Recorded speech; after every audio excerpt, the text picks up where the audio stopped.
also want to add that there are two other people here today, Albert and Jeff, who are users of the Ray-Ban glasses, and they will be available at the end. I think after we've had a chance, after Ray has talked about them a bit, and we maybe talked a little bit about his experience, then I think that would be a good time. I might demonstrate my Be My AI app on my phone, because I'm a dinosaur, so you know that's what I can show you. But that's something that you can all probably hear if I turn my phone up. But after that, then I think it's a good time to disperse and just line up behind these three who have the glasses, so you can put them on and experience what it's like to have the AI technology describe art to you. It is quite amazing. Now, because I started the end of my talk in the beginning, I will now also just add that for me, the descriptions are totally impressive. It's amazing what you will hear. But for me, an artist, an art lover, I still appreciate the human connection of coming up to an artwork, having my sighted friend describe part of it to me. It gives me an idea, a feeling, a response. I share that, then my sighted friend adds something. And so there's something about that exchange that goes on with the art that is still my first choice. But I'm telling you, these glasses do much more than just describe art. So that's the thing. So I just wanted to welcome you all here today. And I was going to start by saying, good to feel you.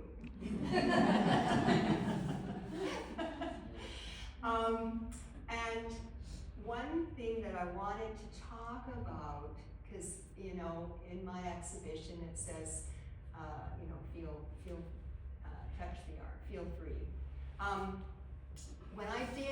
When we were here for the opening, one of the things I forgot to say at the same time is when you go to look at a piece of art, of mine or anybody, well mine, because you're not allowed to touch anybody else's, just so you know that, and I'll give it to be clear.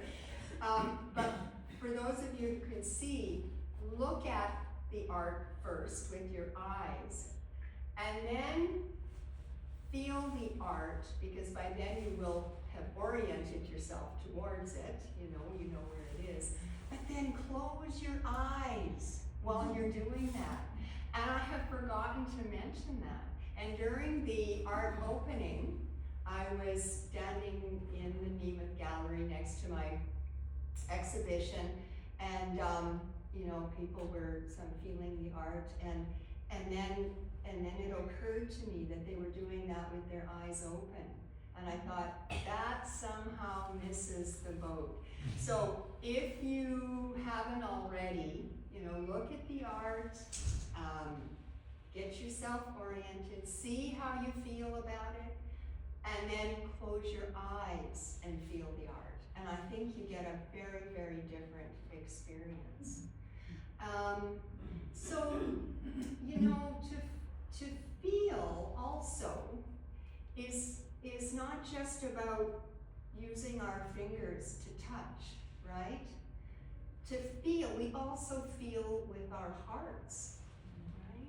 We also feel what our experience is about anything. And so that's such an important distinction when I'm thinking about my own art. Because sometimes the art really looks like something attractive or intriguing. It creates a story, right? When we look at things, or it creates a story. And you close your eyes and then feel the art, you might have a totally different story created.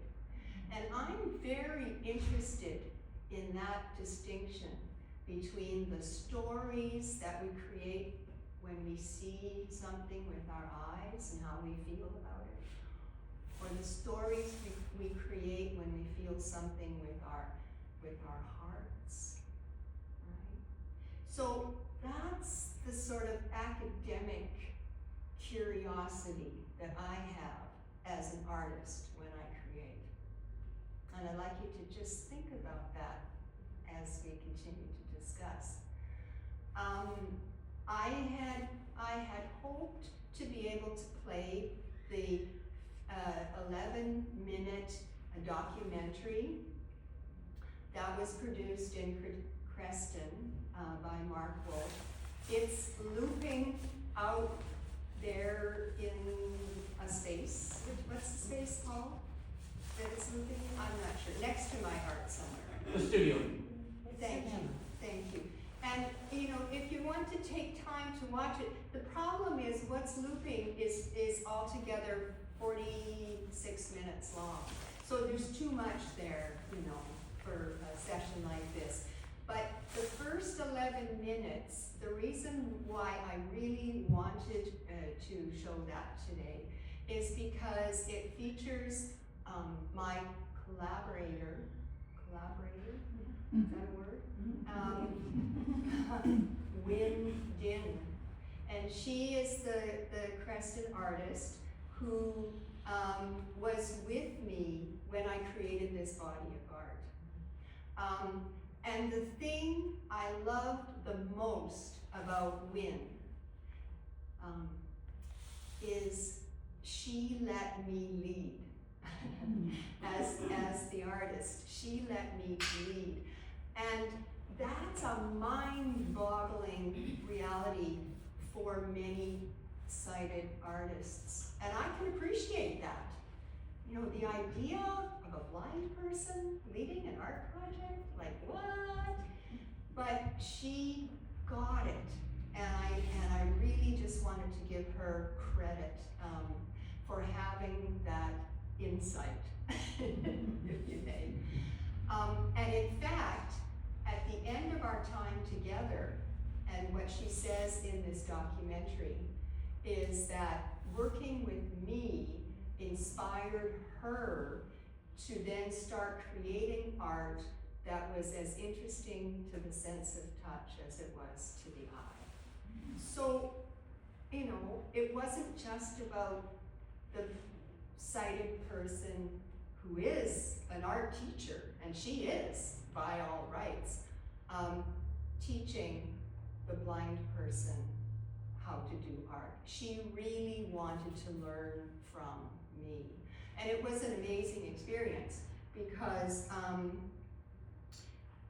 we would get together and I would say, I have this concept. So, now, the conceptual artists. There are conceptual artists out there in the world, and they tend to be, from my perspective, very, very interesting. So, who do we know? Andy Warhol, right? Campbell soup cans, right? And all, but it was because he was, for sure, realistic in his ability to paint those Campbell soup cans. But who wants to see, you know, 100 Campbell soup cans? Because he wanted you to think about it. He had an idea, and that's the idea of a conceptual artist. They want you to think about what you're seeing. They want you to think about the world around you. Marcel Duchamp. Some of you know him. So what's he famous for? Urinal. Yes! Yay! He brought a urinal into the gallery. And of course, people are like, oh, he's really lost it now. What's going on? But he brought it in, he signed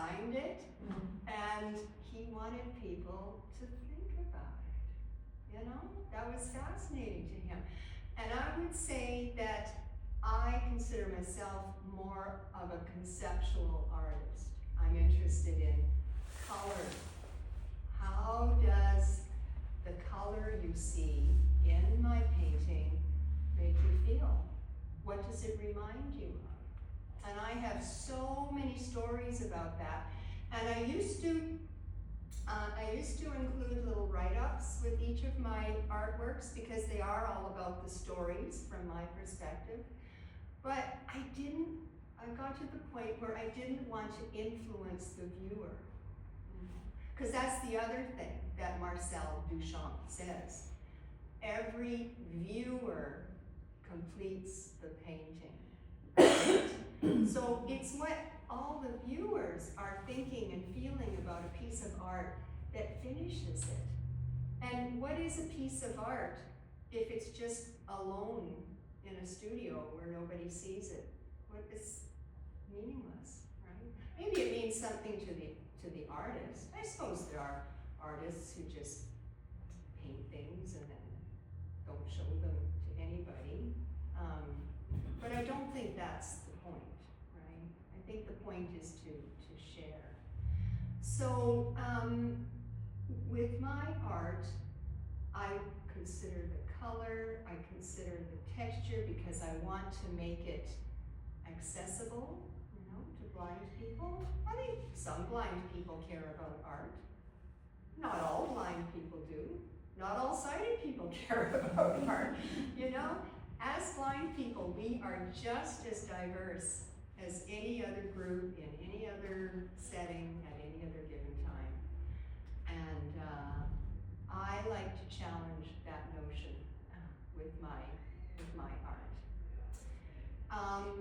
So I'm going to do a little bit of history on my own experience as an artist and as a curator. But before I do that, I wanted to just do a little bit of lessons on the eye. And namely, what does it mean to be legally blind? You know, for most people who aren't familiar with someone who's legally blind, the idea is, you know, you close your eyes and you can't see anything. And sometimes that's true. In my case, right now, today, I can't see anything. But the reason why I have these glasses on is because I'm extremely photophobic, very sensitive to light. And so the light hurts my eyes, so I wear my sunglasses to protect the eyes and to eliminate discomfort. I can remember when I used to have my theater company, you know, because theater, that's another whole set of attitudes, right?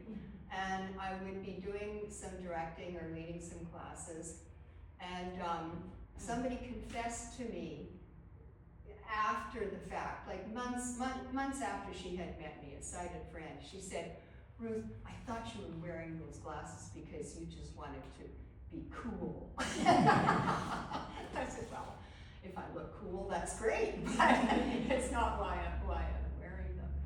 So the definition of legal blindness is a little more complicated than not being able to see anything.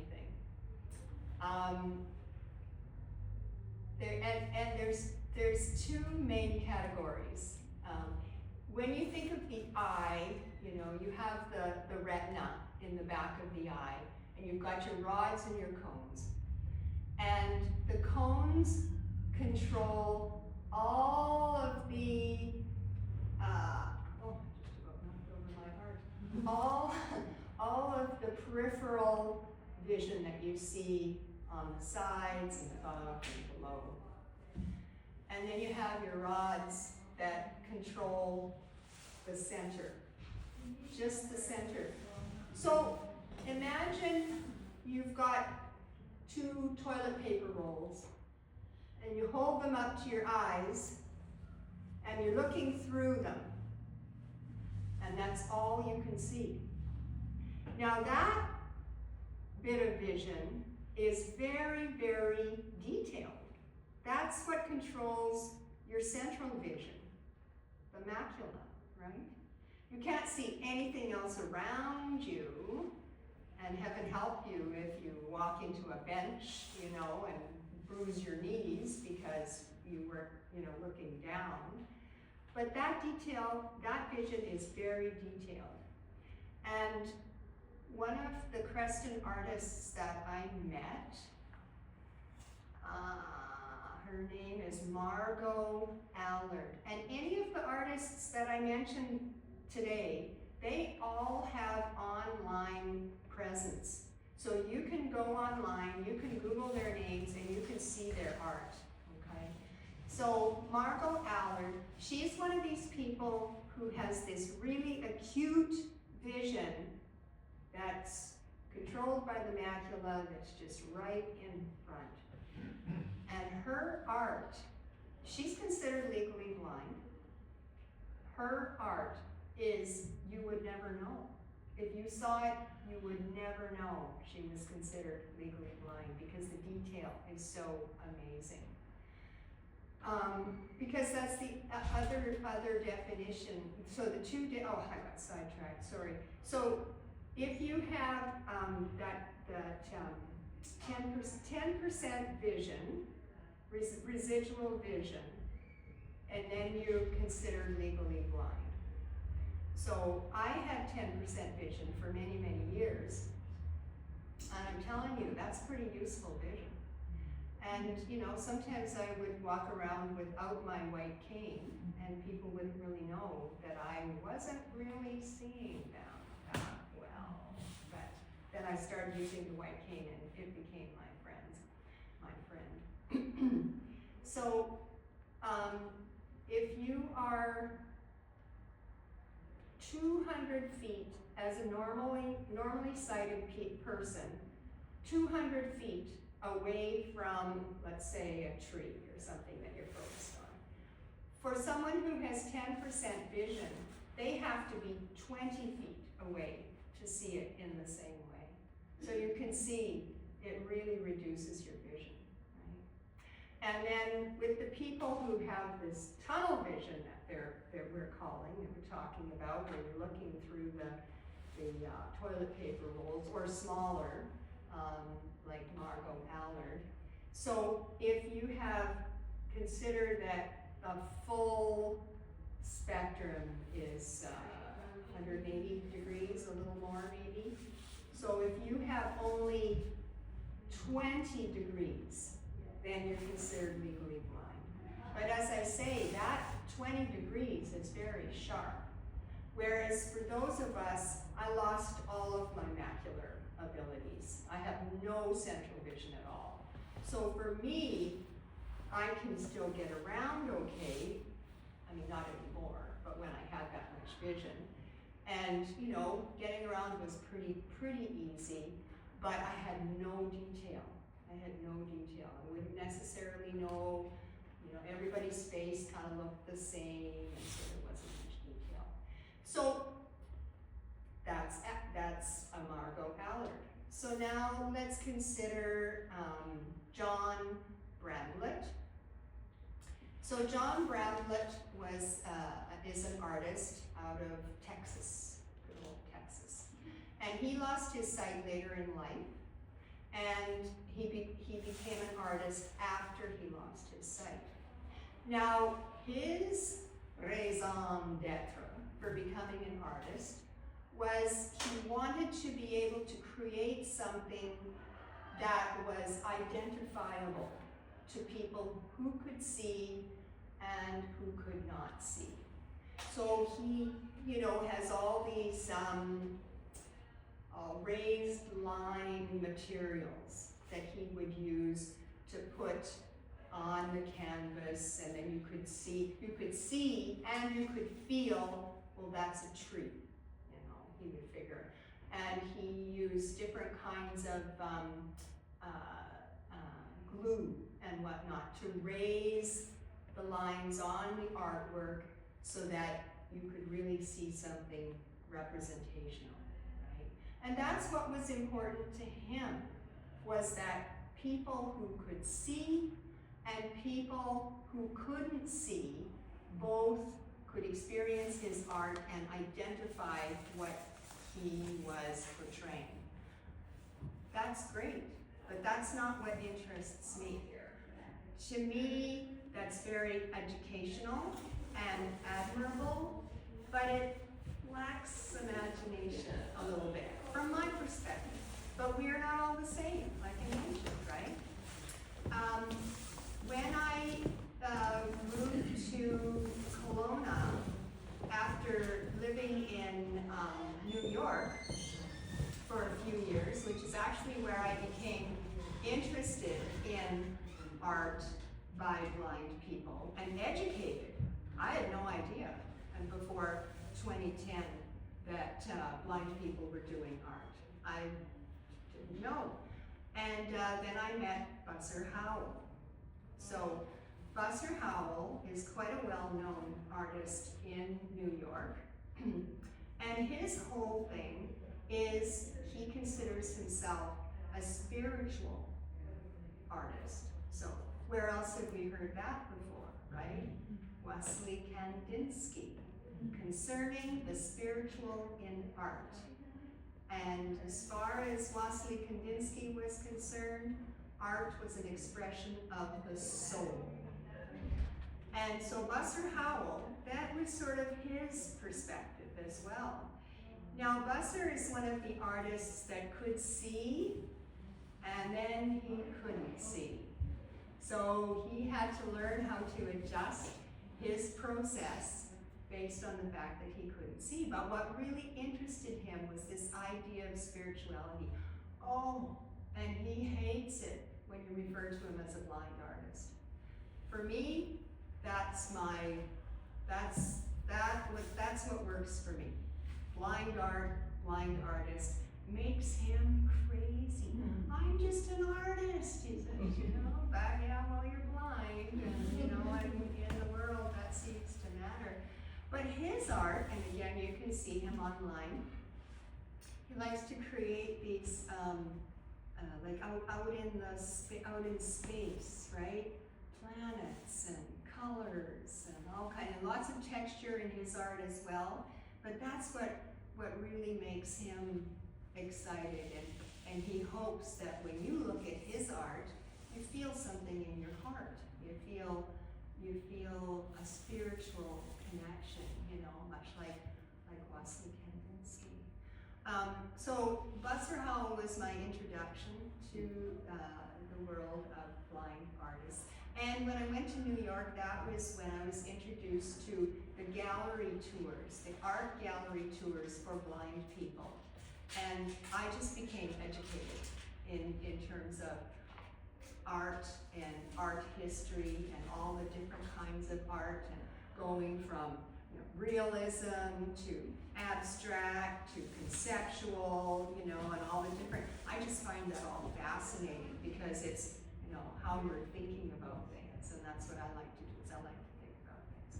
So then after I left New York, I determined that I would curate an art exhibition for blind artists in Kelowna, which is where I was living.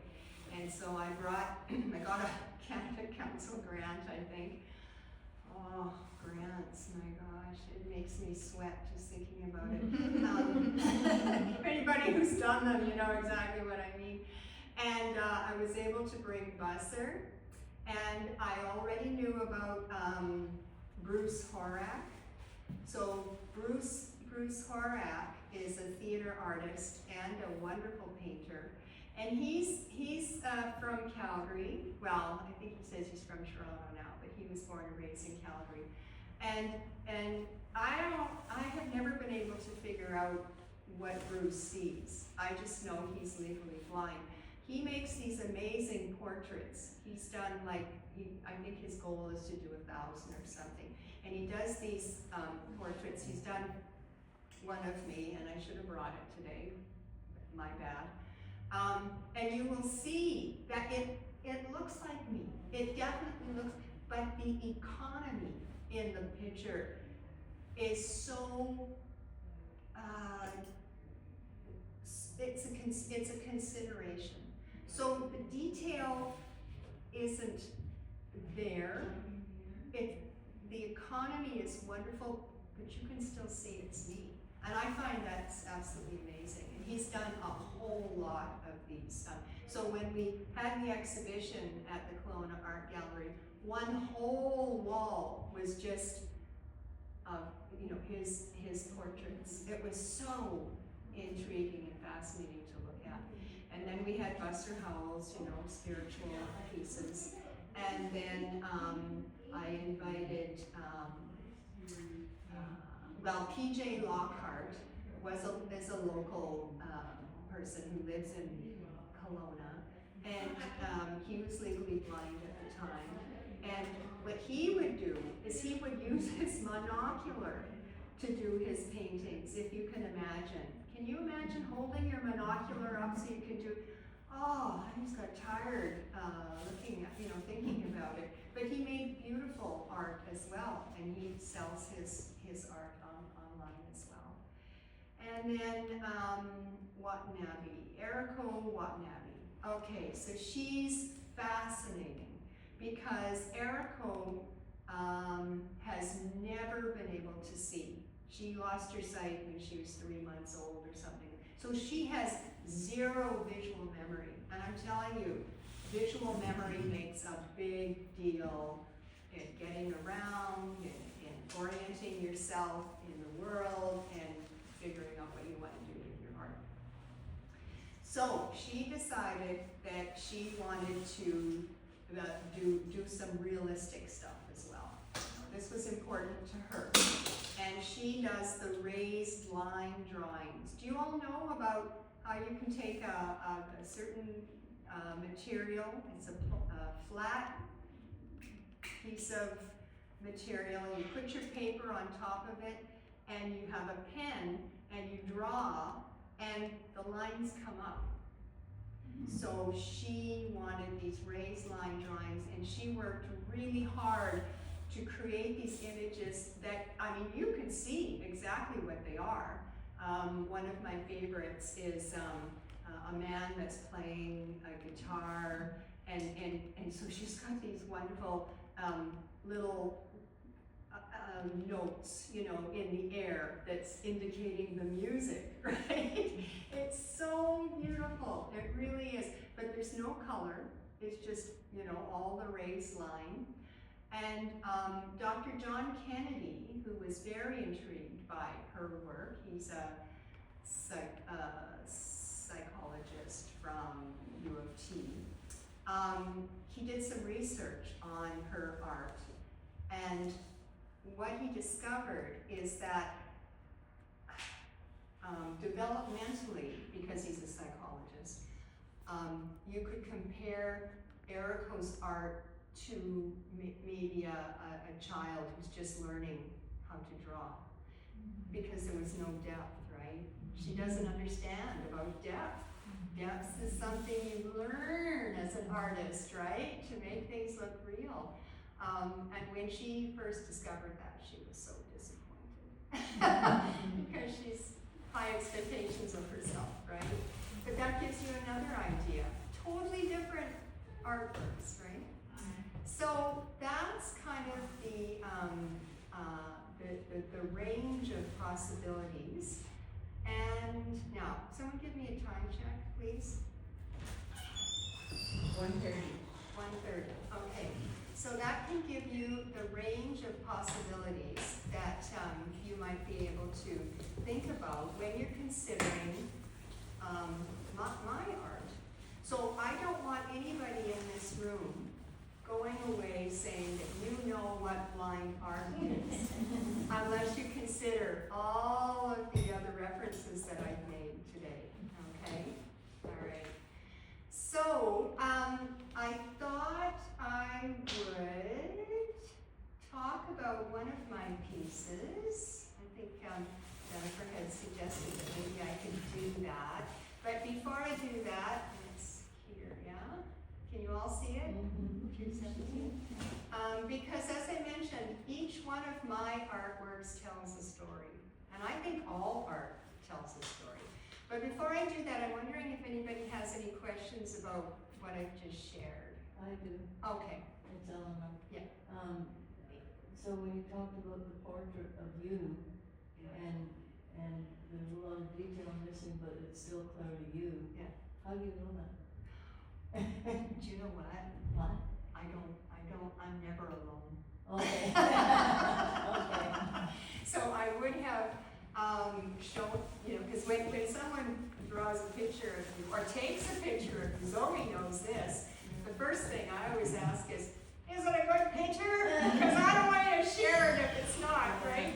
And so I would take the artwork that Bruce did and show it, and I wouldn't tell people. I'd say, who does that look like? And they would say, oh, it's you. Yeah. But thanks for the question. I'm sure everybody else is wondering. It's Albert. Hey, Albert. So how do you reconcile the fact that if you put something in front of three sighted people, two of them will think it's green, the other one will think it's blue? Yeah. Well, there you go. There's that diversity again, right? Yeah. Nobody sees things the same. Exactly. Yeah. Which is another one of the beauties of art, right? And the beauty of the sighted guides, you get a different description with every person you attend a gallery with. You'll see it differently through the different eyes that you look at. Yeah, exactly. Any other questions? Okay, good. So, here we have 217. Let's see. It's an interesting thing. And it's not just here right now.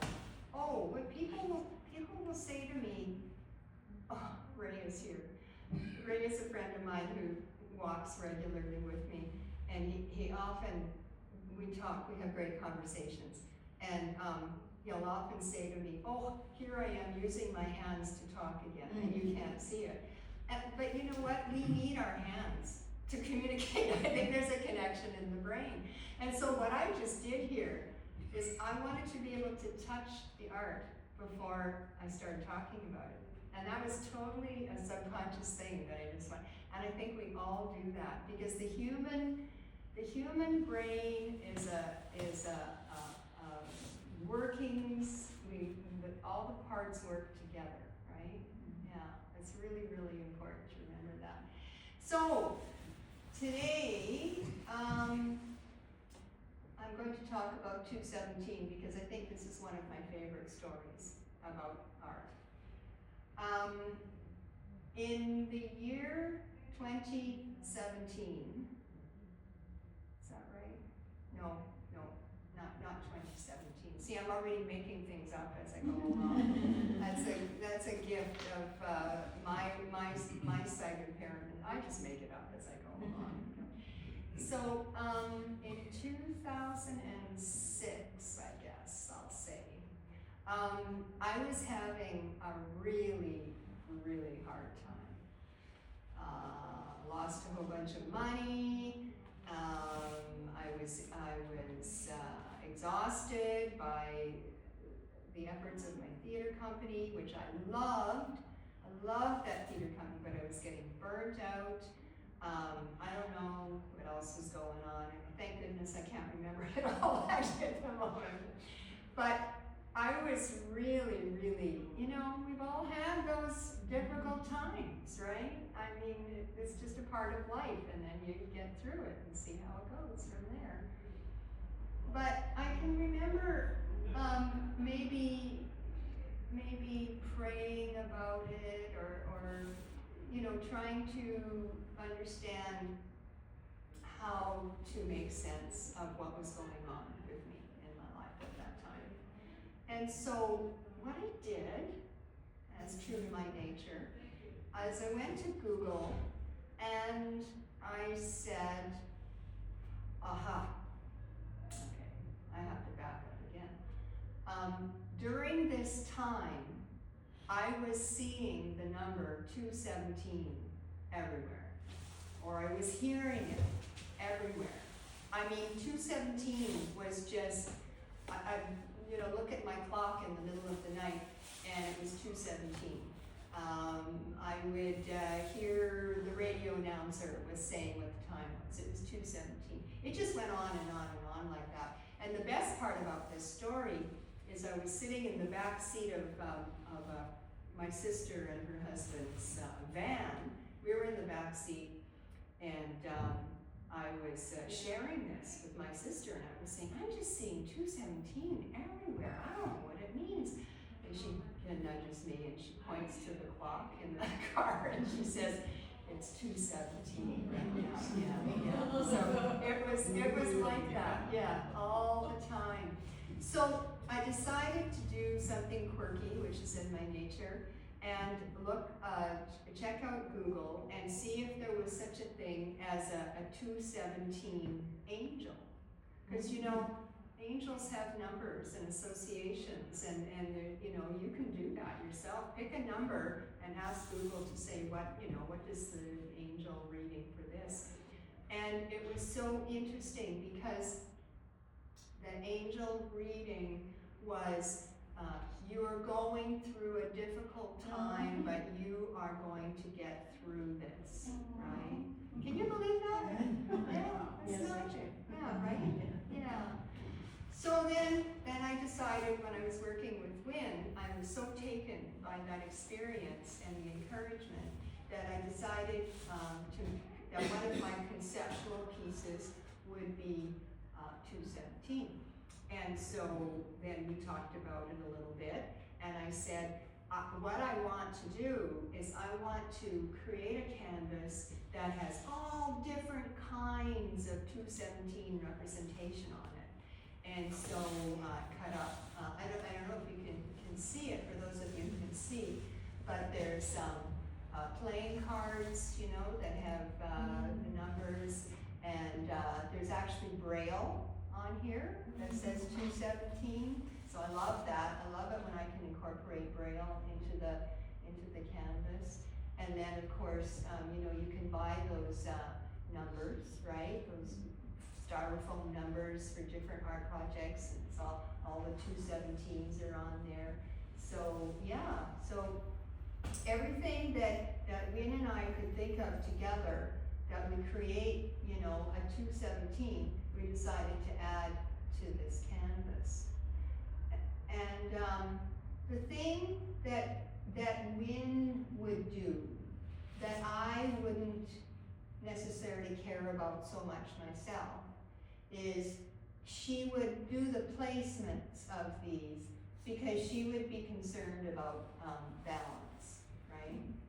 And I get that from a visual perspective. But for me, as a person who feels things, I mean, I might have been able to do that as well and create some balance. But the problem with trying to create balance when you're using art and feeling what you're doing is that your hands get all full of paint and you kind of just can't, right? You can put something on, but then you have to wait for it to dry, and then you can feel it again and put something on and wait for it to dry. And I probably could have done that with this piece, but I wasn't willing to take that much time to do it. So that's where I asked Wynn, who, you know, really were my eyes, and we would decide together when I would need some eyes and when I wouldn't need eyes, right? She was so collaborative that way. It was really great. I said to her, no, I'll collect all the stuff, and it's my concept, but, you know, I'd like you to place the images because I really don't like working with glue. So that's kind of, that's sort of the story behind this one, you know, and it warms my heart every time I think about it. Any other comments or questions about that? Does that make sense? Ruth? Yes. My name's Natalie. Who picked the colors? Like, is it black because it was a dark time? Looks black to me from here, but Yeah. You know what? I think you're probably right. Yeah, I think you're probably right. But the numbers are yellowy, goldy looking, so So they, hope in the dark kind of. yeah, yeah, exactly. And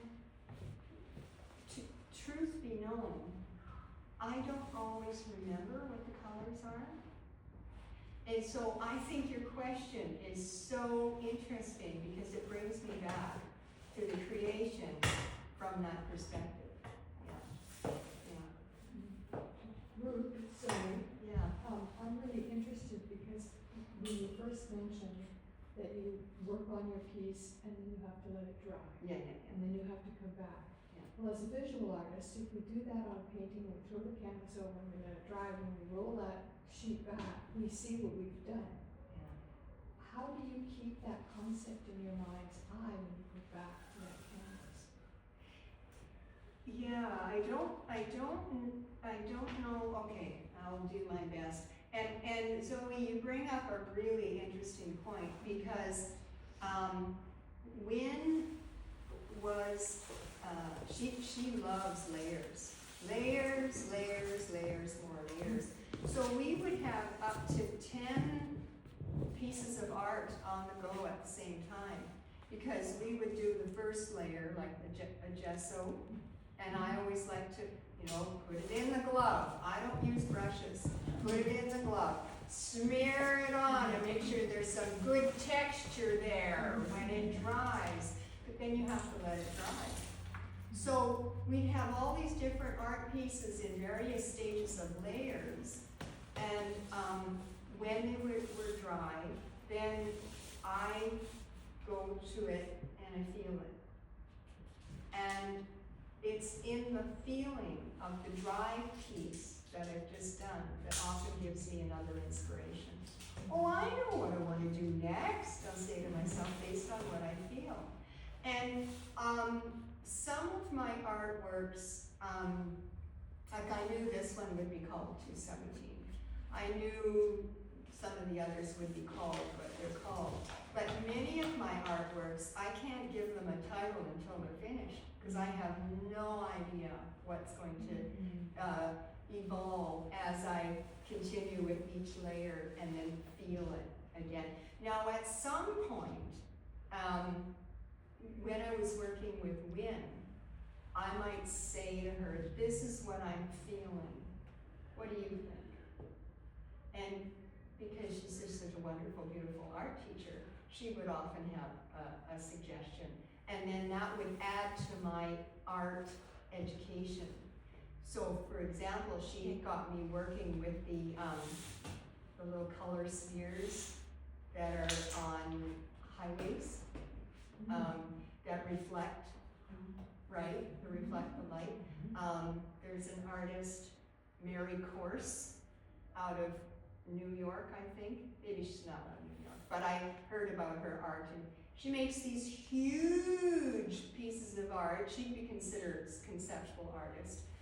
And then she puts these reflective beads on them.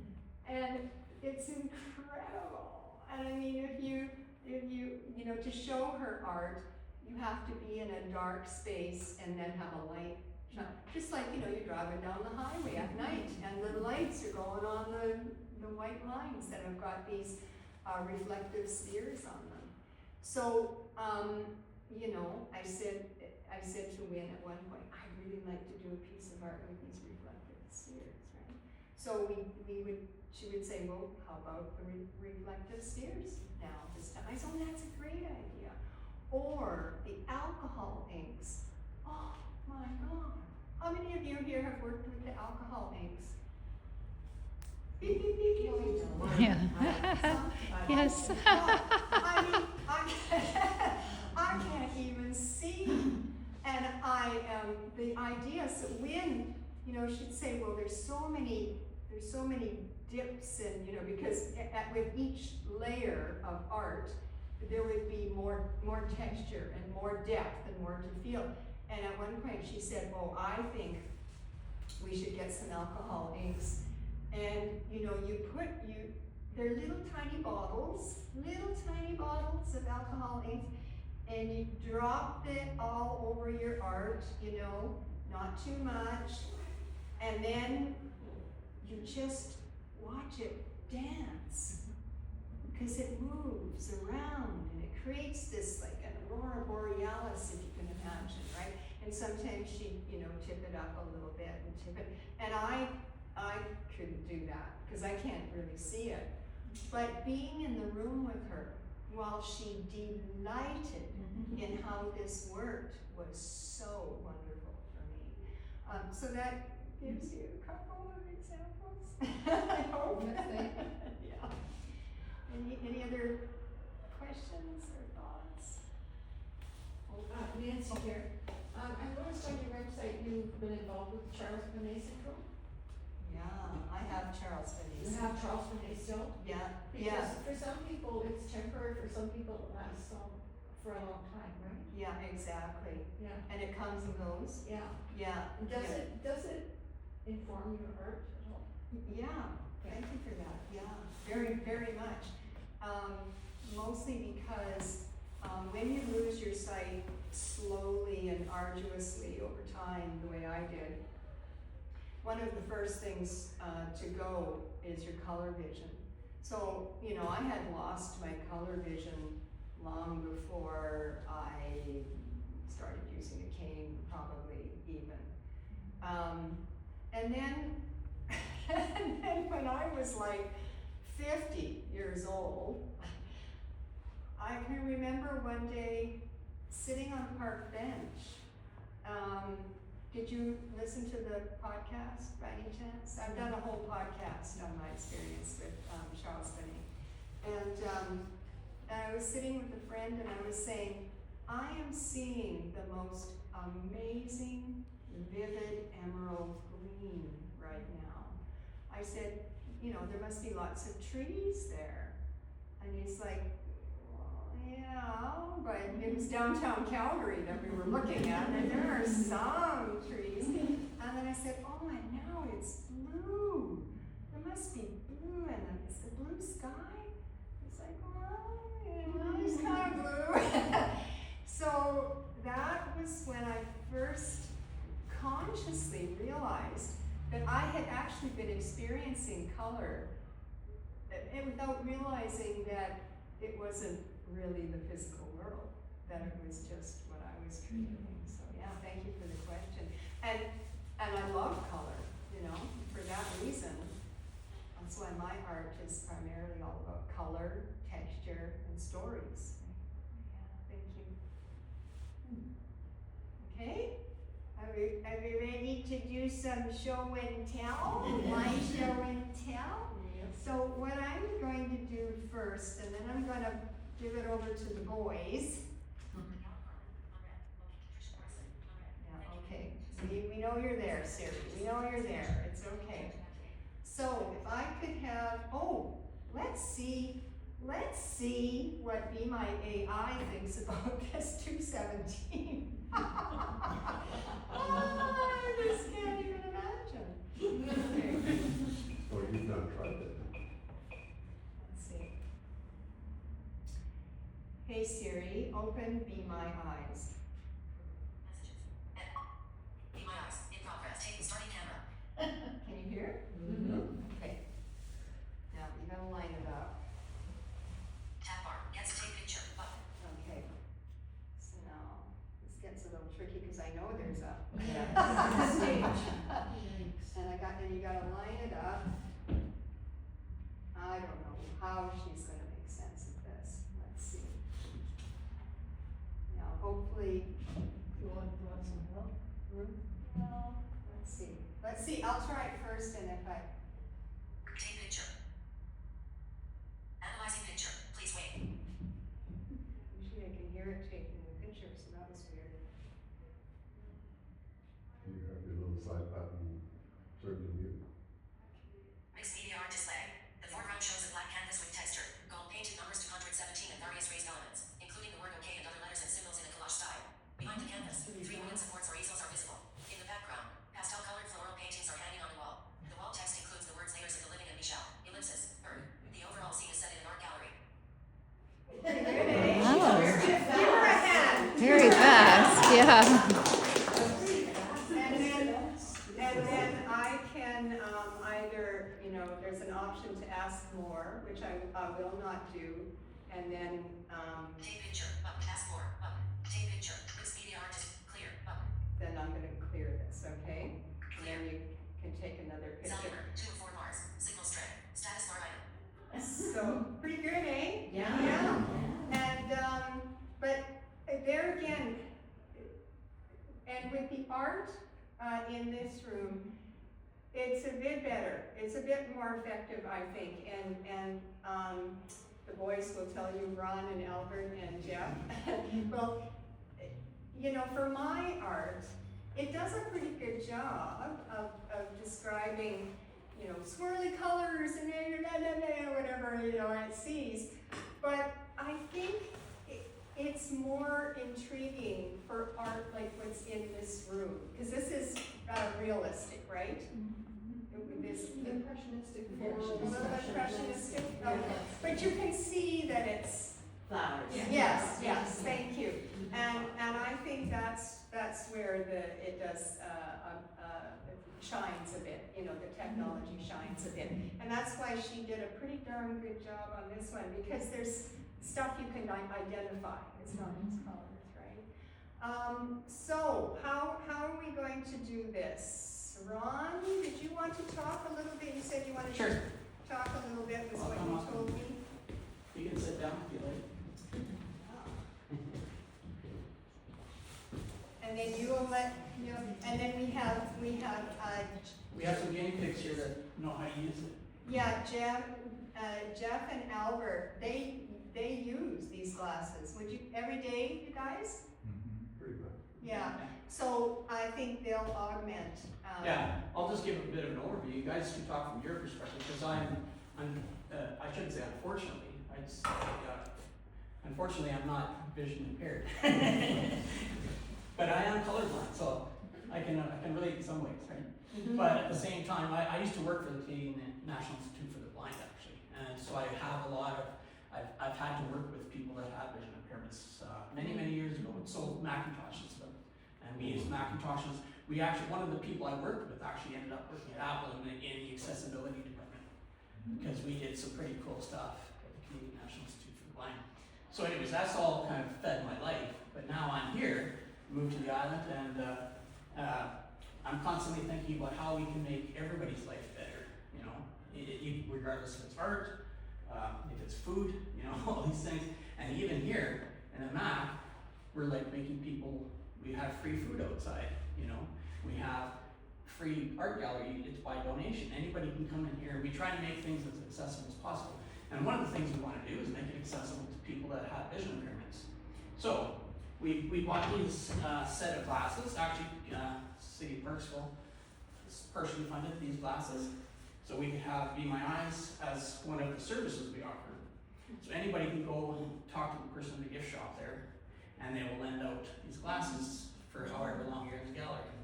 And I'll just give you a quick overview of how they work. But basically, they have a camera on one side. Here's the camera. One side's a light, so that if it needs light, it can turn the light on. And it also uses it to frame the pictures. And it also has microphones and speakers. It's got like 8 microphones or whatever here, so it can get sound from different areas, and it can filter out sounds that are, so if you're in a loud bar, for instance, I'm going to be talking to my wife, and it filters out so she can still hear me talking, right? And she doesn't know you're in a bar. No, it's right. Oh, no, there's enough background for you. Yeah. It comes through. But anyways, and I've had these for 2 years. These are the ones I have. And I've had them for 2 years. But they've become so popular, there's already 20 companies now building smart glasses, including Apple. These are from Facebook Meta, but Apple's building their own. They've been working on it for years. Oakley just came up with theirs. I can't even think of all the companies. But anyways, one of the innovations of this is that people that are hard of sight can use these to actually supplement their vision, right? And so in a way, it's kind of ironic they're buying glasses, because even if you're completely blind, you're buying glasses. And what it allows you to do, and this is what makes it better, because Be My Eyes, just to give you a little bit of background on Be My Eyes, it came out, I don't know how many years ago, 10 or 15 years ago. They now have 7 million volunteers, and it's completely free, it's a non-profit. So there's no, they never charge anybody for anything. And how it works is, you can use your iPhone or your iPad, and you can point, as Ruth did, at a painting, and you can call a volunteer. There's a human being at the other end that will actually talk to you and talk you through things. This was before AI even, became popular, right? And so you could ask somebody, like, one of the first reasons they did is, people would hold up a dollar bill and say, what denomination is this? And they would say it's a $20 bill, because some people, blind people, are giving people hundreds and they thought it was a 20 or whatever. You can lose a lot of money that way. Because now, the person you give it to isn't going to say anything, right? So anyways, what they found is that these are kind of innovative in the fact that it sees what you see versus your phone and your iPad is only seeing what you're pointing at. So you're not, if you're vision impaired, you might not even know where you're pointing your iPad. So they're constantly saying, turn to the left, no, your other left, because they turn to the left and the person wants you to turn to the right and that kind of thing, right? So it's really difficult. The other thing is it uses one of your hands, or if you have an iPad, it uses both of your hands, right? These are completely hands-free. So for example, the example I saw on one of the videos I saw on YouTube is somebody said it changed their life for cooking, because now they can actually hold their cookbook and have the person read the instructions to them while they're actually stirring. And you can't do that with an iPad or iPhone because you don't have 3 hands, right? The other thing that you can do is really cool is you can have groups. So you can have a family group, and you can use Be My Eyes, and you can actually press a button, and then it'll call your wife or your husband or whoever, and they can be your eyes. So you don't have to call a volunteer. It could be somebody you know, and they know you, and they know everything about you, and they can inform you like you do right now, right? So they call them the groups, so you can have even multiple people all talking you through this. When it comes to the Mac, we can use it for a lot of different, I was trying to figure out how it would be beneficial to a blind person. My problem is I don't know enough about, how that would affect my life, right? And how it would help me here. But I do know for a fact that if you're taking a class, and let's say I'm colorblind, I don't know what color paint I'm using, I can call a volunteer, and they'll tell me, oh, that's red, because I can't see red, certain shades of red. Because sometimes I think it's black, and somebody says, that's completely red, what are you talking about? So if you guys want to see a demonstration, maybe I'll let you guys chat about that, and then we can let somebody try it. But basically how it works is you just tap the side and say, Be My Eyes, and then it calls a volunteer, which can take up 1 to 2 minutes for somebody to answer. But then a human being will answer the phone saying, how can I help you? And then you can say, ask them any question you want. There's no limits on what types of questions you can ask. May I just add a bit to that? Yeah, I would love it. It's Albert, and one of the experiences I had just the other day, I was trying to connect my computer to a television down at the community center, and I couldn't figure out if the TV was on or off, so the first thing I did is I used the AI part of Be My Eyes to try and decipher the remote, where's the up and down volume, where's the off, power button, and so on. And it really didn't help. Yeah. But the other beauty is then I could say, okay, then call a volunteer. Now Yeah, it's got a human being involved. So there are times when the AI is absolutely phenomenally helpful, and then when it fails, boom, stage 2. Yeah. Well, another example I can give you is, and not from a vision perspective, because I can see fine. I still have a tough time even just identifying things on paintings. It doesn't have to be because I'm blind, it's just because I'm not smart. Because you see differently. So you get your But smart glasses. Yes. So that's why I got the smart glasses. No, but let's say I wanted to know. Sorry, I started playing music. If I wanted to know what flower this is, I could ask the AI and it would tell me what flower this is. If we had a presentation by the guy from the Irish Rovers was here. He's a painter now, actually. He retired from music because he has throat cancer or some type of cancer prevents him from singing. So he decided to retire and just focus on his painting. But he has exhibits here. And most of his paintings were all from his Irish heritage. And there was one painting, I just loved the painting, I just thought it was so cool, and it was so representative of the street. So I wanted to know where it was, but I didn't want to interrupt him because he was doing a presentation. I didn't even want to go talk to him and ask him because I thought, well, that's, not that important. But anyways, I just used my vision glasses and I said, where is this? It told me the actual street and avenue where it was painted, And so I could actually go then and look at the history of that street and why would he paint? Yeah, I could even ask, why do you think he painted this child sitting on a bike on the street? And they even gave you some suppositions, It was pretty amazing. Did you have something you wanted to share? No, but I think Albert and I are both be happy to let people use the glasses Yeah. and take some examples right here in the room. Can I don't know when you want to do that. Yeah, now would be good, I think. Yeah, that'd be great, And can I just ask both Albert and Jeff, what do you feel has been the most beneficial for you, each of you, with the glasses? I'll go first. Yeah. I typically don't use the app Be My Eyes to connect to a live volunteer, but I'm a big user of the artificial intelligence, and it's pretty remarkable. And even for example, you can put it in a mode that's very conversational with the artificial intelligence, and in a refrigerator, I'm looking for the yogurt, tell me where it is this it, is that it? And it's like having a sighted assistant on my face. Pretty gee whiz. Yeah, and I have a lot of t-shirts that have something on the Yeah, front. Some of it I'm willing to wear in public and some I'm not. Tell us more. No, I suppose political stuff, but anyway. Yeah. So I stand in front of the mirror and I say, hey, thingamajig, describe this t-shirt. Yeah. So I know whether I can leave the house or not. Well, it opens up a whole new world for new people. I can read my level now. I used to have to go to the house and drag Brad out. Can you come and read this for me? Tell me whether or not I've got this garden bed level. Now I can take a picture of it. It tells me it's a level and it describes the scene and the date.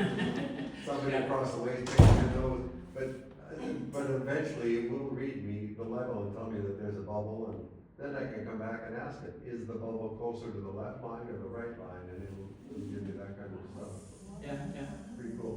But one of the things that, for sighted folks, it would be interesting to hear what your experiences are when you look at a piece of art and you have in your head your story, then you ask for a description and think about how different that is.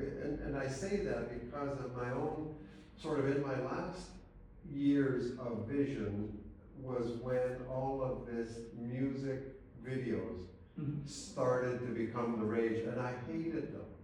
Because every song I heard on the radio was my song. I either liked it or I didn't like it. I saw pictures or I didn't.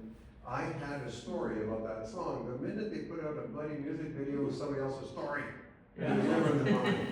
And so sometimes I liked it, sometimes I didn't. So look at it from that perspective. Is it going to change your mind about what that painting is? Or are you going to be okay? You're going to be able to get over it? Yeah. I can give you an example because I was kind of fascinated when Ruth was talking, and she asked what this painting, what's on this painting. But here's an example here. I'm just going to turn on the volume on my phone, and I'm going to ask it. A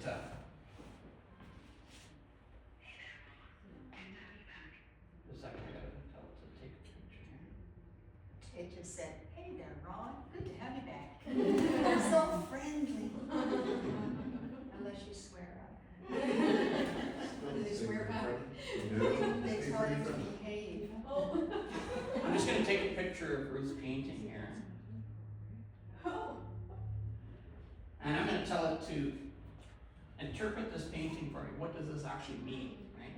So this is not a visual thing, this is a psychological interpretation of it. So I'm kind of curious what it would actually say. I'm sure it'll just be stumped. Really? No, I have no idea, I'm just kidding. It's pretty abstract. Yeah, and the other thing is you don't have to type too. If you're vision impaired, you don't necessarily, not great at typing on the keyboard maybe.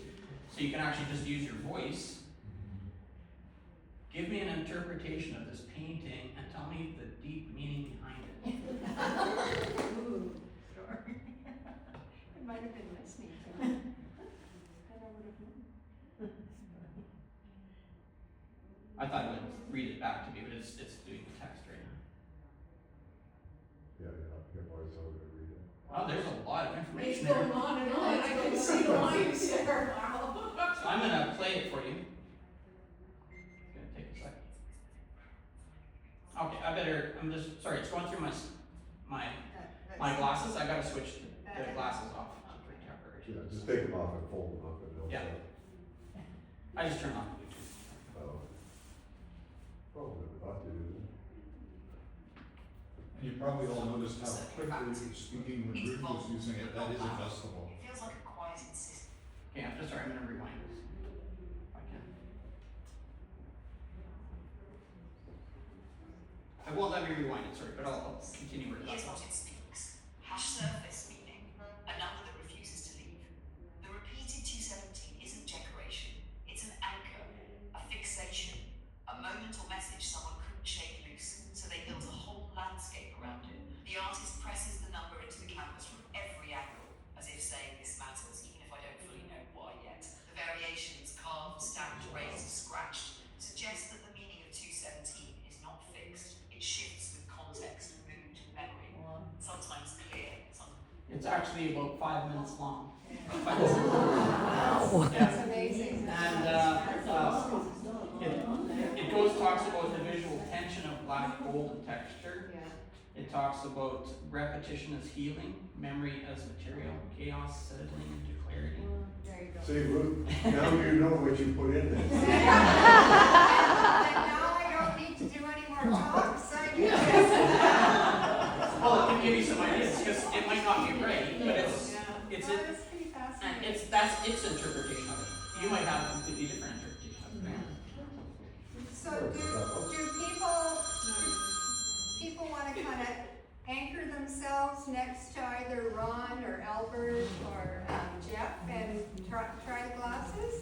What is the other point? And if anybody wants to wear these glasses, if you don't mind, they've been on my face. I don't mind if they go on somebody else's. But one of the things for you to try, and I did this at a restaurant recently. My brother and his partner were sitting across from me with the ocean, and this was out at the Shady Rest, with the ocean behind us and the mountains in the background. So I asked the man in glasses, please describe the scene, but ignore the people in front of me. And it did. It described the whole scene. And then I asked, now can you describe what the people in front of me are wearing, but ignore the background? And it did. It focused just on the people. So same with this painting. Remember when Ruth had her AI take a picture of it and it described all the background?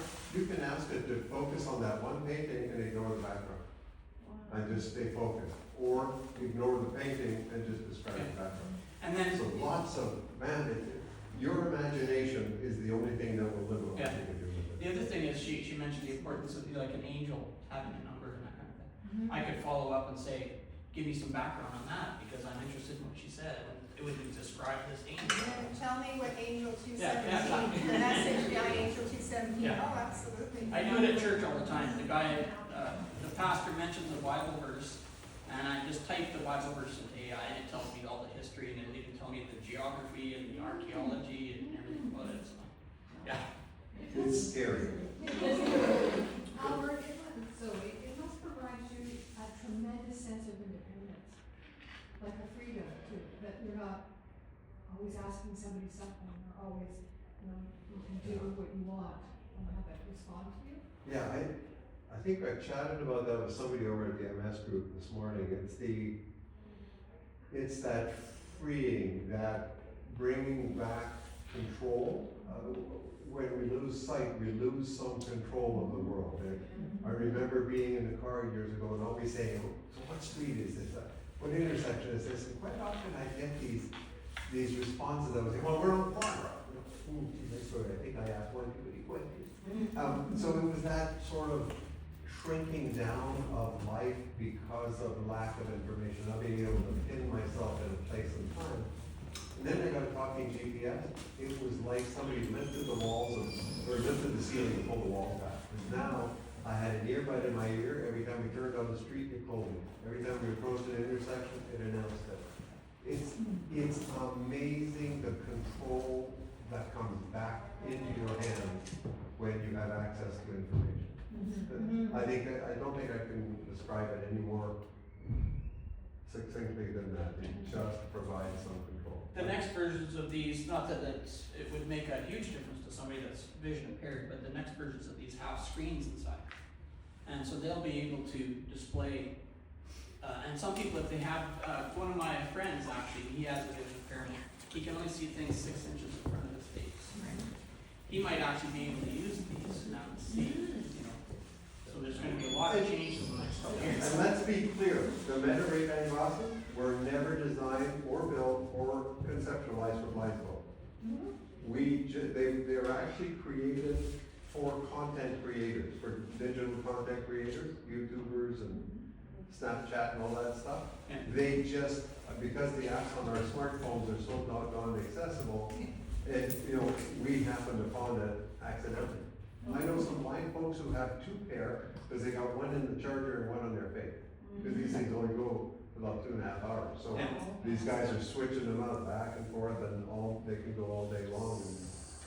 So Ruth, are you gonna get a pair? Oh, you know, I'll talk to you about that. What are those glasses called? The cheapest ones that I've seen, when the ones I recommend are, these are Ray-Bans. They're $369 is the Canadian price. It's $299 US. They're pretty accessible. Yeah. Yeah. And you can get grants and things like that, especially. But don't forget, you have We to got a have- grant to get these. Sorry? But Ron, you have to have $1,000 iPhone to use the damn thing. Oh, yeah. Well, most people have phones, and Yeah. I think it does work on Android as well, because that's what I have. So, yeah, it'll work on any Android or iPhone, as long as it's a fairly current phone. Yeah. Is that an app then that you download, the Yeah. My Eyes? Yes. Yeah. Okay. Well, No. the Meta AI app that runs it. Meta is the parent company from Mark Zuckerberg, Facebook, etc. And they have their own artificial intelligence like ChatGPT or Gemini. So you have to download the Meta? Yeah. Yes. So the Meta, these are called Meta Ray-Ban smart glasses.